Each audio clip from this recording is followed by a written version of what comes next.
شیطان کو کون دفنائے گا اور اس کی قبر کہاں ہوگی؟ جب حضرت آدم علیہ السلام کی موت کا وقت قریب آیا تو پریشان ہو گئے۔ اللہ تعالیٰ سے فرمایا، یا اللہ، میں مرنے والا ہوں جبکہ میرا دشمن قیامت تک زندہ رہے گا۔ اسی وقت حضرت اسرائیل علیہ السلام حاضر ہوئے اور فرمایا، بسم اللہ الرحمن الرحیم۔ دوستو، واضح رہے کہ موت روح اور بدن کا تعلق ختم کر کے روح کو ایک مکان سے دوسرے مقام تک منتقل کرنے کا نام ہے۔ جس طرح حیات ایک حال ہے جو جسم انسانی پر طاری ہوتا ہے، اسی طرح موت بھی ایک ایسا ہی حال ہے جو انسان پر طاری ہوتا ہے۔ حضرت عبداللہ بن عباس رضی اللہ تعالیٰ عنہ سے مروی ہے کہ یہ موت و حیات جسمانی مخلوق ہیں۔ موت ایک مینڈے کی شکل میں ہے اور حیات ایک گھوڑے کی شکل میں ہے۔ اس سے مراد اس حدیث کا بیان ہے جس میں یہ ذکر ہے کہ جب جنتی جنت میں اور جہنمی جہنم میں داخل ہوں گے تو موت کو پل صراط کے پاس مینڈے کی شکل میں ذبح کر دیا جائے گا اور یہ اعلان کیا جائے گا کہ اب جو جس حالت میں ہے وہ دائمی اور ابدی ہے، اب کسی کو موت نہیں آئے گی۔ اس سے مراد قیامت کی حالت کا بیان ہے، مگر اس سے یہ لازم نہیں آتا کہ دنیا میں بھی موت کوئی جسمانی مخلوق ہو۔ مسلمانوں سمیت تمام آسمانی مذاہب کا یہ عقیدہ ہے کہ جس طرح خالق کائنات نے ہمیں پہلی بار پیدا کیا، اسی طرح وہاں مرنے کے بعد دوبارہ پھر پیدا کرے گا اور ہمیں اپنے اعمال کی جواب دے کے اس خدا کی طرف لوٹ کر جانا ہوگا۔ تم کس طرح اللہ کا انکار کرتے ہو حالانکہ تم بے جان تھے؟ اس نے تمہیں زندگی بخشی، پھر تمہیں موت سے ہمکنار کرے گا اور پھر تمہیں زندہ کرے گا، پھر تم اسی کی طرف لوٹائے جاؤ گے۔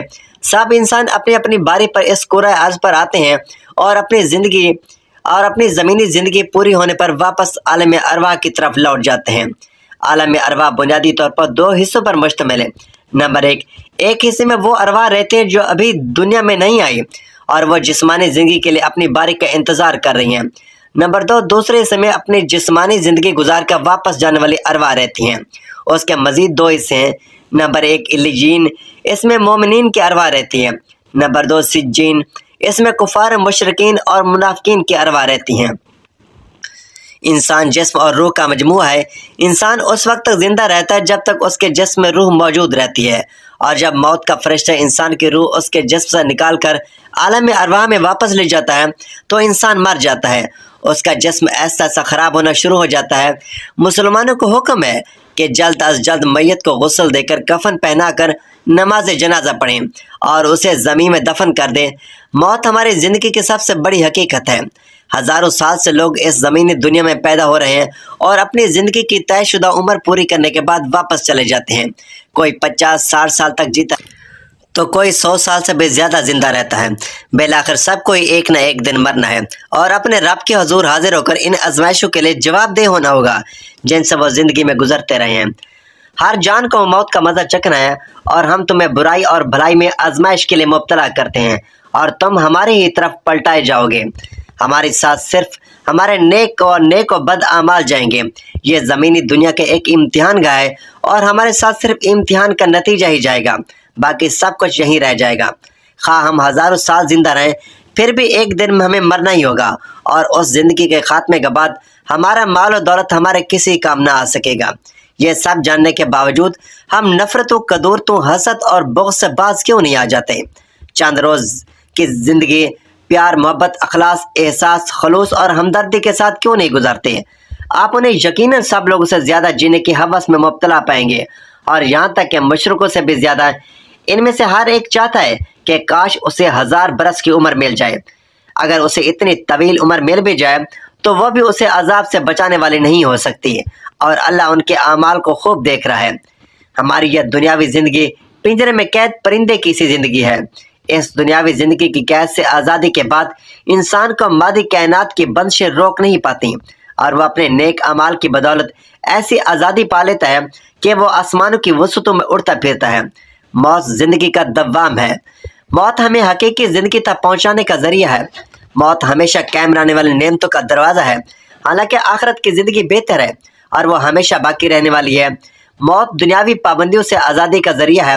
موت خالق کائنات اور اس کے محبوب نبی اکرم صلی اللہ علیہ وسلم سے ملاقات کا ذریعہ ہے۔ موت سے قبل ہماری روح جسم میں قید ہوتی ہے اور موت کے ذریعے وہ اس قید سے آزاد ہو جاتی ہے اور نیک اعمال کی صورت میں عالم ارواح میں علیین کی خوبصورت زندگی میں رہنا شروع کر دیتی ہے۔ جہاں زما و مکان کی کوئی قید نہیں ہے۔ کرۂ ارض پر لڑائی جھگڑا دنگا فساد روز کا معمول تھا۔ غرور و تکبر میں ڈوبے مختلف قبائل ایک دوسرے کو نیچا دکھانے کے لیے ہمہ وقت آپس میں دست و گریباں رہتے ہیں۔ اس روز کی خونریزی سے زمین لہو لہان ہو چکی تھی۔ خوفناک آوازوں سے پہاڑ اور صحرا لرز اٹھے تھے۔ خود اہل آسمان بھی پریشان تھے۔ ایسے میں باری تعالیٰ نے جبرائیل امین علیہ السلام کو حکم دیا کہ فرشتوں کی ایک جماعت اس فساد کے کلا کما کے لیے زمین پر بھیجی جائے۔ چنانچہ فرشتوں کی ایک جماعت زمین پر اتری۔ اس نے شر پسند عناصر کا خاتمہ کر کے باقی مخلوق کو دور دراز جزیروں کی جانب دھکیل دیا۔ فرشتوں کا کام ختم ہو چکا تھا۔ انہوں نے آسمانوں پر جانے کے لیے بھی ابھی اڑان بھری ہی تھی کہ ان میں سے چند ایک کی نظر نیچے زمین پر لاشوں کے ڈھیر میں ایک معصوم نو عمر بچے پر پڑی جو زار قطار رو رہا تھا۔ اس کے والدین سمیت پورا خاندان اس جنگ میں وفات پا چکا تھا۔ فرشتوں کو اس بچے کی کم عمری اور معصومیت پر ترس آیا۔ انہوں نے حضرت جبرائیل علیہ السلام کے ذریعے اللہ تعالیٰ سے اجازت لی اور اس بچے کو آسمانوں پر لے آئے، جہاں یہ فرشتوں کی زیر نگرانی میں تعلیم و تربیت کے مراحل طے کرنے لگا۔ اس بچے کا نام عزازیل تھا۔ زمین و آسمان کے وجود میں آنے کے بعد اللہ رب العالمین نے دو مخلوقات پیدا فرمائی، ایک نوری اور دوسری ناری۔ نوری مخلوق کو نور سے پیدا فرما کر آسمانوں پر تعینات فرما دیا، جو فرشتے کہلاتے ہیں اور نہایت نیک سیرت، معصوم اور فرما بردار ہیں۔ وہ ہر وقت ہر لمحہ رب ذوالجلال کی عبادت میں مصروف رہتے ہیں، نہ کھاتے ہیں، نہ پیتے ہیں اور نہ ہی سوتے ہیں۔ ان میں کوئی مذہب کی روایت نہیں اور نہ ہی ان کی افزائش نسل ہوتی ہے۔ جبکہ دوسری مخلوق ناری کہلاتی ہے، اسے بھڑکتی ہوئی آگ کے شعلوں سے پیدا فرمایا۔ اس مخلوق کو زمین پر مقرر کیا گیا، وہ جنات کہلاتے ہیں۔ ان کی اکثریت میں شر کا مادہ بہت زیادہ ہوتا ہے، ان میں نر اور مادہ بھی ہوتے ہیں۔ لڑائی جھگڑا دنگا فساد ان کا پسندیدہ مشغلہ ہے۔ شادیاں بھی کرتے ہیں اور ان کی نسل بھی خوب بڑھتی ہے۔ عزازیل اپنا تمام تر وقت تسبیح و تعمید اور عبادت الہی میں گزارتا تھا۔ اس کے ساتھ ہی اسے ہر علم کے سیکھنے اور جاننے کا شوق بھی تھا۔ چنانچہ بہت جلد اس نے فرشتوں میں اپنا ایک مقام بنا لیا اور آسمانوں پر فرشتوں کا سردار مقرر فرما دیا۔ اہل آسمان اسے معلم ملکوت کے نام سے یاد کرنے لگے۔ اللہ تعالیٰ نے اسے 4 پروں سے نوازا تھا اور گزرے وقت کے ساتھ ساتھ اس کے درجات میں اضافہ ہوتا جا رہا تھا۔ فرشتوں میں یہ احساس پیدا ہو چلا تھا کہ شاید اللہ تعالیٰ اس سے کوئی بڑا یا منفرد کام لینے والا ہے۔ اس بات کا کچھ اندازہ عزازیل کو بھی ہو چکا تھا۔ شاید یہی وہ احساسات تھے کہ جب اس کے دل کے کسی کونے میں احساس سے بدتری کے بیج میں سے تکبر کی ایک ننھی سی کونپل پھوٹ اٹھی، جو وقت کے ساتھ ساتھ پروان چڑھتی رہی اور وہ فرشتوں ملائکہ میں مغرور اور مشہور ہو گیا۔ لیکن اسے اس بات کی قطعی پرواہ نہ تھی کہ اہل آسمان اس کے بارے میں کیا رائے رکھتے ہیں۔ وہ تو اپنے رب کے زیادہ سے زیادہ قربت حاصل کرنے کی جستجو میں مصروف رہتا، کیونکہ ہمارا ایمان ہے کہ اللہ تعالیٰ کا کوئی بھی کام حکمت سے خالی نہیں ہوتا۔ یہ وہ وقت تھا کہ جب عزازیل اللہ کے مقرر فرشتے میں اپنا مقام بنا چکا تھا، اور پھر وہ مبارک دن بھی آ گیا جب رب ذوالجلال نے فرشتوں کو مخاطب کر کے فرمایا، میں زمین پر اپنا نیب بنانے والا ہوں۔ ملائکہ نے اللہ تعالیٰ کا یہ فیصلہ سنا تو انہیں کچھ حیرانی ہوئی، اس لیے کہ زمین کی مخلوق کا دنگا فساد ان کی آنکھوں کے سامنے تھا۔ اللہ تعالیٰ نے حضرت آدم علیہ السلام کی پیدائش سے 10,000 سال پہلے زمین پر جنات کو پیدا فرمایا تھا، جنہوں نے پہلے دن سے ہی زمین پر قتل و غارت گری مچا رکھی تھی۔ چنانچہ فرشتوں نے عرض کیا، اے پروردگار، یہ زمین پر فساد برپا کریں گے، آپس میں خون ریزی کریں گے، جبکہ ہم تو دن رات تیری تسبیح و تعمید میں مصروف رہتے ہیں۔ اللہ تعالیٰ نے فرمایا، بے شک، لیکن جو کچھ میں جانتا ہوں وہ تم نہیں جانتے۔ چنانچہ فرشتوں نے مشیت الہی کے آگے سر تسلیم خم کر دیا۔ پھر اللہ تعالیٰ نے فرمایا، میں مٹی کا ایک انسان بنانے لگا ہوں، پھر جب بنا چکوں اور اس میں اپنی روح پھونک دوں تو تم اس کے آگے سجدے میں گر پڑنا۔ ابلیس کے غرور نے اسے مردود بنا دیا۔ جب اللہ تعالیٰ نے فرشتوں کو سجدے کا حکم دیا تو وہ سب سجدے میں گر گئے، مگر شیطان نے انکار کیا اور غرور و تکبر میں آ کر کافر بن گیا۔ اللہ تعالیٰ نے فرمایا، اے ابلیس، تجھے سجدہ کرنے سے کس چیز نے روکا؟ اس نے کہا، یا اللہ، میں اس سے افضل ہوں، مجھے تو نے آگ سے پیدا کیا اور اسے مٹی سے بنایا۔ تو اللہ نے فرمایا، تو بحث سے نکل جا، تجھے شیطان نے کہ یہاں غرور کرے، بس نکل جا، تو مردود ہو گیا۔ اس نے کہا، مجھے روز محشر تک کی مہلت دے دے۔ اللہ نے فرمایا، جا، تجھے مہلت دی جاتی ہے۔ پھر شیطان نے کہا، مجھے تو آپ نے ملعون کیا ہی ہے، مگر میں بھی تیرے سیدھے راستے پر چلنے والوں کو بہکاؤں گا، ان کے آگے سے، پیچھے سے، دائیں سے، بائیں سے، غرض ہر طرف سے آؤں گا، اور تو ان میں سے اکثر کو شکر گزار نہیں پائے گا۔ اللہ نے فرمایا یہاں سے ذلیل و خوار ہو کر نکل جا، ان میں سے جو شخص تیرا کہنا مانے گا میں تجھ سمیت ان سب سے جہنم کو بھر دوں گا۔ بارگاہ خداوندی سے دھتکارنے جانے کے بعد شیطان عزازیل سے ابلیس بن گیا۔ اس کے غرور و تکبر اور رعونیت کی بنا پر اس کی ہزاروں سالوں کی تسبیح و تقدیس اور عبادت و اطاعت اس کے منہ پر مار کر اسے عرش سے فرش پر پٹخ دیا گیا۔ ناظرین، قرآن میں اللہ تعالیٰ نے ارشاد فرماتے ہیں کہ ہر نفس کو موت کا ذائقہ چکھنا ہے، یعنی کائنات کی ہر جاندار کے لیے اللہ پاک نے موت کا وقت اور جگہ متعین کر رکھی ہے۔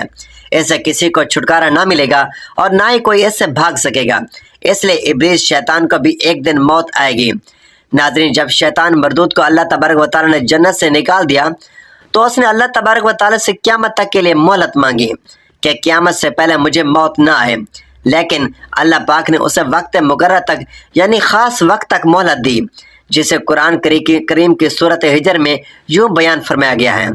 اس نے کہا اے پروردگار، لوگوں کو زندہ کیے جانے تک مجھے مہلت دے دی جائے۔ اللہ تبارک و تعالیٰ نے ارشاد فرمایا تجھے مہلت دی جاتی ہے وقت مقرر تک کے لیے۔ ناظرین گرامی، وقت مقرر کو مفسرین نے اس وقت تک کے لیے لکھا ہے جب حضرت اسرافیل علیہ السلام پہلی دفعہ سور پھونکیں گے۔ ناظرین، قیامت کی نشانیں جب پوری ہو جائیں گی تو مومنوں کے بغلوں کے نیچے سے ایک خوشبودار ہوا گزرے گی جس سے تمام ایمان والے وفات پا جائیں گے، اور پھر اس کے بعد 40 سال کا زمانہ گزرے گا کہ جس میں کوئی بچہ بھی پیدا نہ ہوگا، یعنی ہر انسان کی اوسط عمر 40 سال رہ جائے گی، کیونکہ مومنین اس وقت تک ختم ہو جائیں گے اور صرف کافر و مشرک باقی رہ جائیں گے۔ ایک تفسیر در منصور جلد 5 صفحہ نمبر 71 پر لکھا ہے کہ جب مومنین کی وفات کو 40 سال گزر چکے ہوں گے تو پھر حضرت اسرافیل علیہ السلام پہلی دفعہ سور پھونکیں گے۔ شروع میں اس کی آواز نہایت کم ہوگی کہ لوگ کان لگا کر سنیں گے، مگر پھر یہ بڑھتی بڑھتی اس قدر زیادہ ہو جائے گی کہ کانوں کے پردے پھٹ جائیں گے، ان کے نتھروں سے پیپ بہنا شروع ہو جائے گی اور لوگ مر جائیں گے، انسان، جن، فرشتے، یہاں تک کہ شیطان ابلیس کو بھی اس نقطہ اولا کے وقت موت آئے گی۔ اس کے 40 سال بعد حضرت اسرافیل علیہ السلام دوسری مرتبہ سور پھونکیں گے تو پھر تمام مردے زندہ ہو جائیں گے اور قیامت قائم ہو جائے گی اور میزان لگے گا، یعنی نقطہ اولا کے وقت ابلیس کو موت آئے گی اور نقطہ اولا اور نقطہ ثانیہ کے مابین 40 سال کا عرصہ ہوگا، اور یہ کہ ابلیس 40 سال تک مردہ رہے گا۔ ناظرین، آئیے اب اس بات پر روشنی ڈالتے ہیں کہ ابلیس کو موت کیسے آئے گی اور وہ یہ 40 سال مردہ حالت میں کہاں گزارے گا۔ اس سلسلے میں حضرت کعب بن احبار رضی اللہ تعالیٰ عنہ کی مشہور روایت پیش کرتے ہیں۔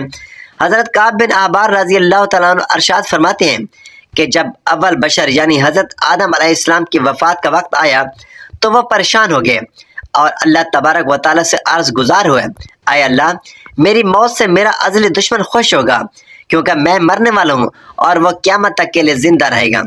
اسی وقت ملک الموت حضرت آدم علیہ السلام کی خدمت میں حاضر ہوئے اور فرمایا، اے ابو آدم، آپ علیہ السلام وفات کے بعد جنت میں رہیں گے، جبکہ ابلیس کو قیامت تک جہنم میں رہے گا۔ پھر قیامت سے 40 سال پہلے اس کو ایسی موت آئے گی کہ وہ پوری دنیا کے انسانوں جتنی موت کی تکلیف برداشت کرے گا، اور پھر وہ جہنم ہی اس کا ٹھکانہ ہوگا۔ حضرت کعب رضی اللہ تعالیٰ عنہ مزید ارشاد فرماتے ہیں کہ حضرت آدم علیہ السلام نے مالک الموت سے فرمایا کہ مجھے ابلیس کی موت کا منظر بیان کرو۔ مالک الموت علیہ السلام نے ابلیس کی موت کا حال بیان کرنا شروع کیا تو وہ اتنی دردناک موت تھی کہ حضرت آدم علیہ السلام اپنے آنسو پر قابو نہ رکھ سکے۔ لوگ حضرت کعب رضی اللہ تعالیٰ عنہ سے عرض کرنے لگے کہ ہمیں بھی ابلیس کی موت کا کچھ منظر بیان کریں۔ لوگوں کی بے جا فرمائش پر آپ رضی اللہ تعالیٰ عنہ نے ابلیس کی موت کا منظر یوں بیان فرمایا، اللہ تبارک و تعالیٰ مالک الموت سے فرمائے گا، میرے غضب اور غصے کا لباس پہن کر جاؤ، ابلیس کی روح قبض کرو اور ابلیس سے تمام انسانوں اور جنوں سے زیادہ سختی کرنا۔